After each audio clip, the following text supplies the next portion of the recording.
Friday, max day. A group of 4 workers can complete a work in 3 hours அப்படின்னு சொல்கிறாங்க.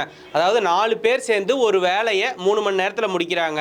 So அதே மாதிரி 16 பேர் சேர்ந்து இந்த வேலையை எப்போ முடிப்பாங்க அப்படின்னு சொல்லி கேட்குறாங்க. ஸோ இப்போ 4 பேர் வந்து 3 மணி நேரத்தில் ஒரு வேலை செய்கிறாங்கன்னா டோட்டலாக 12 யூனிட்ஸ் ஆஃப் ஒர்க் வந்து கம்ப்ளீட் ஆகிருக்கும். ஸோ இப்போ 16 பேர் அதே வேலையை செய்யணும் அப்படின்னா 12 டிவைடட் பை 16. இதை சால்வ் பண்ணோன்னா 4 3s are 12, 4 4s are 16. அது 3/4 0.75 கிடச்சிருக்கு. ஹவர்ஸில் நம்ம போட்டோம் அப்படின்னா 45 minutes. ஸோ 4 பேர் சேர்ந்து 3 மணி நேரத்தில் செய்கிற வேலையை 16 பேர் சேர்ந்தாங்க அப்படின்னா 3/4 மணி நேரத்தில் முடிச்சிருவாங்க. ஷார்ட் வீடியோன்றதுனால வெரி சிம்பிள் சம்மா தான் நம்ம எக்ஸ்பிளைன் பண்ண முடிஞ்சது. யூடியூப் லென்த் வீடியோவில் ஈஸி மீடியம் ஹார்டுன்னு சொல்லிட்டு ஒரு டாபிக் எடுத்து அதில் இருக்கிற எல்லா வெரைட்டி ஆஃப் சம்ஸையும் நம்ம சால்வ் பண்ண போகிறோம். அதுக்காக நம்ம யூடியூப் சேனலை ஃபாலோ பண்ணிக்கோங்க.